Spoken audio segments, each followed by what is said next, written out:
디모데후서 4장 9절로 22절의 말씀으로 오늘 새벽에 우리에게 주시는 하나님의 말씀에 함께 은혜 받기 원합니다.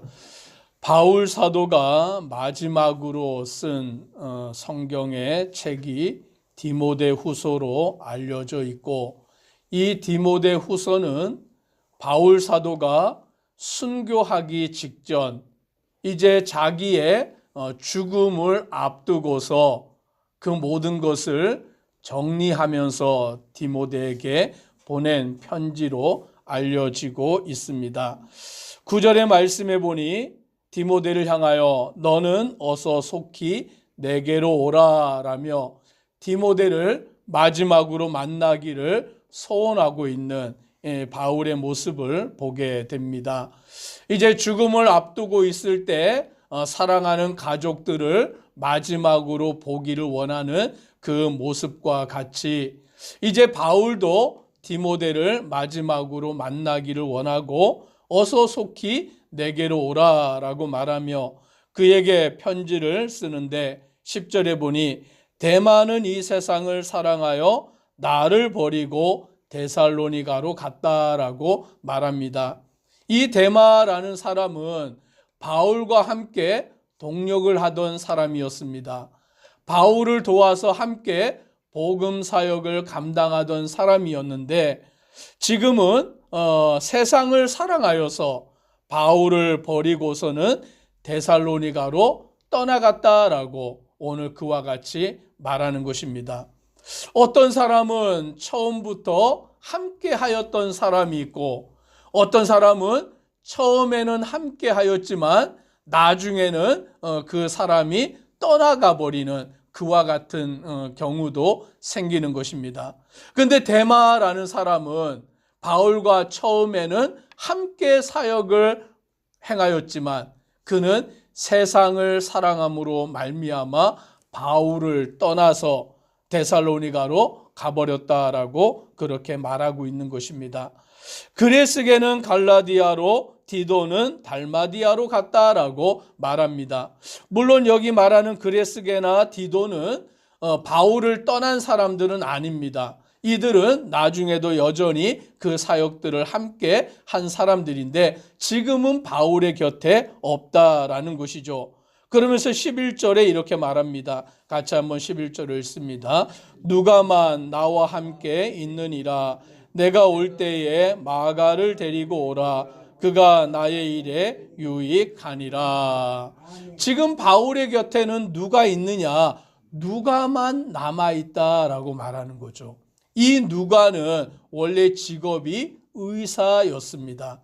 의사로서 바울을 통하여 복음을 듣고 예수님을 믿고 바울과 함께 동력하는 자였는데 이제 바울의 죽음을 앞둔 그 순간에 누가는 바울의 곁을 지키고 있고 또 바울이 투옥 생활을 하였고 또 바울이 복음을 전하다가 돌에 맞아 죽을 위험에 처하고 채찍에 맞아 죽을 위험에 처하고 강도를 만나 죽음의 위협을 처하고 풍랑을 만나 죽음의 위협을 처하고 그는 죽다가 살아난 적이 너무나 많았어요. 그래서 바울의 육신은 너무나 건강의 상태가 좋지 않았습니다. 그의 건강의 상태는 말로 표현할 수 없을 정도로 심신이 연약해져 있는 상태였습니다. 그래서 누가는 바울의 곁을 지키며 바울을 치료하는 일에 바울과 동력하는 일에 애를 쓰고 힘썼다라는 것을 알게 됩니다. 이제 바울은 디모데에게 말하기를 내가 올 때에 나를 만나러 올 때에 마가를 데리고 오라. 그가 나의 일에 유익하니라 라고 말하는데 이 마가는 원래 바울이 1차 전도 여행을 떠날 때 바울과 바나바가 1차 전도 여행을 떠나면서 마가를 데리고 갔어요. 그런데 이 마가는 원래 베드로의 생질인 것이죠. 그를 데리고 갔었는데 이 마가가 1차 전도 여행을 함께 다니다가 너무 힘이 드니까 거리도 먼 거리를 가야 되고 복음을 전한다고 다 환영해 주는 것도 아니고 그 복음을 전하는 전도 여행의 길이 너무 어렵다 보니까 1차 전도 여행을 동행하던 중에 떠나버립니다. 마가가 도중에 포기하고 돌아가 버리게 돼요. 그래서 1차 전도 여행이 끝나고 바울과 바나바가 크게 이 일을 놓고 다툼이 생기게 됩니다. 바나바는 2차 전도 여행 때도 마가를 다시 데리고 가자, 기회를 주자라고 말하지만 바울은 우리와 함께 하다가 떠나버린 자를 어떻게 데려갈 수 있느냐? 마가는 다시는 데려갈 수 없다. 그 의견의 충돌로 인하여서 바울과 바나바가 갈라져서 둘이 따로 복음을 전하게 되는 계기가 된 것이죠. 그런데 오늘 말씀해 보니까 바울이 그 마가를 다시 내게로 데리고 오라. 그가 나의 일에 유익하니라 라고 말하는 것을 보면 마가가 처음에는 그 복음 사역에서 떨어져 나갔지만 그는 그 일을 뉘우치고 다시 복음 사역에 애를 쓰고 힘을 썼고 바울은 그를 맞아들이게 되고 이제 자기의 죽음 앞에서 그 마가를 데리고 와라. 그가 나의 그 복음 사역에 유익한 자가 되리라 라고 말하고 있는 것을 보게 됩니다.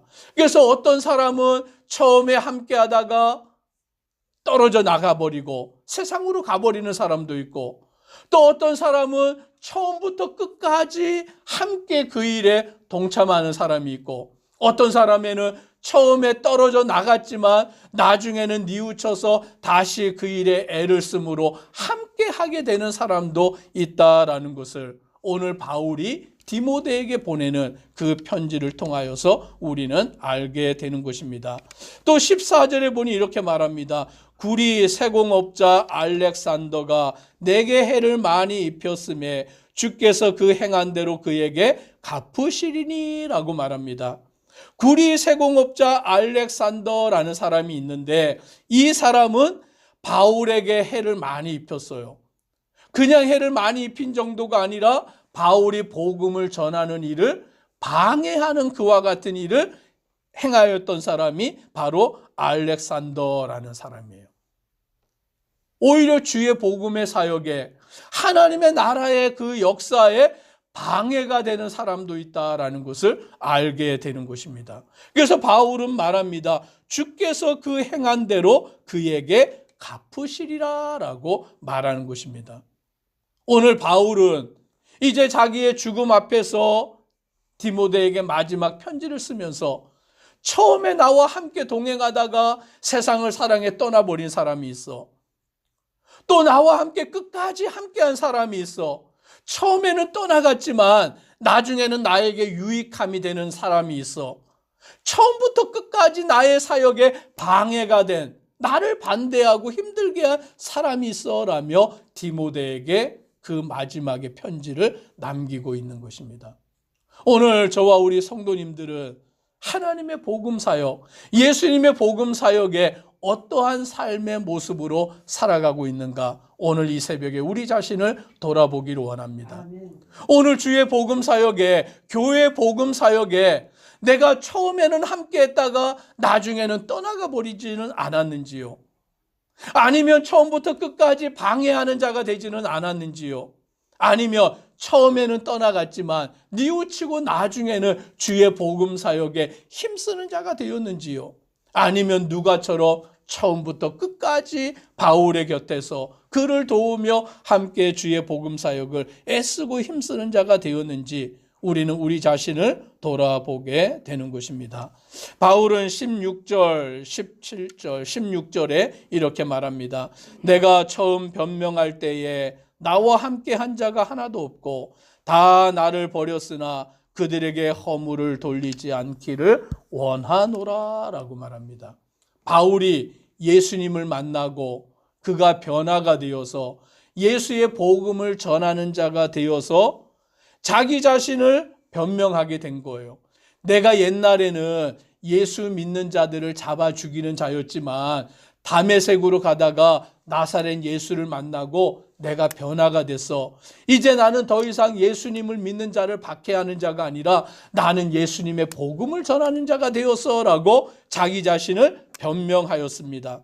그런데 처음 변명할 때에 바울과 함께한 자가 하나도 없었다라는 것이죠. 다 바울을 믿지 못하고 의심하였는데 바울은 그 일에 대하여서 허물을 그들에게 돌리지 않겠다라고 말하는 거예요. 왜냐하면 자기가 예수 믿는 자들을 박해하는 자로 살았기 때문에 사람들이 자기를 믿지 못하고 의심하는 것, 그걸 바울을 당연하게 여기겠다라고 생각하는 것을 보게 됩니다. 그러면서 바울은 뭐라고 말하느냐? 17절에 이렇게 말합니다. 같이 함께 17절을 읽습니다. 주께서 내 곁에 서서 나에게 힘을 주심은 나로 말미암아 선포된 말씀이 온전히 전파되어 모든 이방인이 듣게 하려 하심이니 내가 사자의 입에서 건짐을 받았느니라. 아멘. 바울은 사람을 의지하고 그 사역을 감당한 것이 아니다라고 말합니다. 사람들이 다 자기를 의심하고 자기와 함께한 자가 없고 다 자기를 버렸지만 그 일을 자기는 개의치 않는다. 왜냐하면 주께서 내 곁에 서서 나에게 힘을 주심은이라고 말하는 것이죠. 오늘 이 복음 사역을 하는 것은 주님께서 나를 택하셨기 때문이고 주님께서 나의 곁에 서서 나에게 힘을 주시기 때문이다라고 말합니다. 나로 말미암아 선포된 말씀이 온전히 전파되어 모든 이방인이 듣게 하려 하심이니, 즉 바울은 하나님께서 자기를 택하시고 이방인의 사도가 되어서 주의 복음을 하나님을 알지 못하는 이방인에게 전파하게 하셨고 자기는 그 사역을 감당했고 내가 사자의 입에서 건짐을 받았느니라. 이 복음을 전할 때 바울을 핍박하고 바울을 죽이려고 하는 무수히 많은 자들이 있었지만 주님께서 그들의 입에서 자기를 건져주셨다라고 말하고 있는 것입니다. 즉 바울은 하나님만을 바라보고 그 사역을 감당하였다라는 것입니다. 마지막으로 18절을 함께 읽습니다. 주께서 나를 모든 악한 일에서 건져내시고 또 그의 천국에 들어가도록 구원하시리니 그에게 영광이 세세 무궁토록 있을지어다. 아멘. 바울은 고백합니다. 주께서 나를 모든 악한 일에서 건져내셨다. 나를 박해하고 나를 죽이려고 하는 그 모든 자들의 손에서 건져내셨고 또 그의 천국에 들어가도록 구원하시리니라고 말합니다. 즉 바울이 소망한 것이 무엇입니까? 천국을 소망하였는 줄 믿으시기를 바랍니다. 이 세상에서 복음을 전하며 반대하는 자들, 박해하는 자들, 자기를 죽이는 자들, 그 무수히 많은 위험 가운데 바울이 그것을 견딜 수 있었던 것은, 그 고난을 이길 수 있었던 것은 주님이 함께 하셨기 때문이며 천국의 소망을 가졌기 때문인 것입니다. 오늘 저와 우리 성도님들도 주께서 나와 함께 하심을 믿으시기를 바랍니다. 더불어 천국을 소망하시기를 바랍니다. 오늘 우리의 신앙은 천국을 바라보고 살아가는 거예요.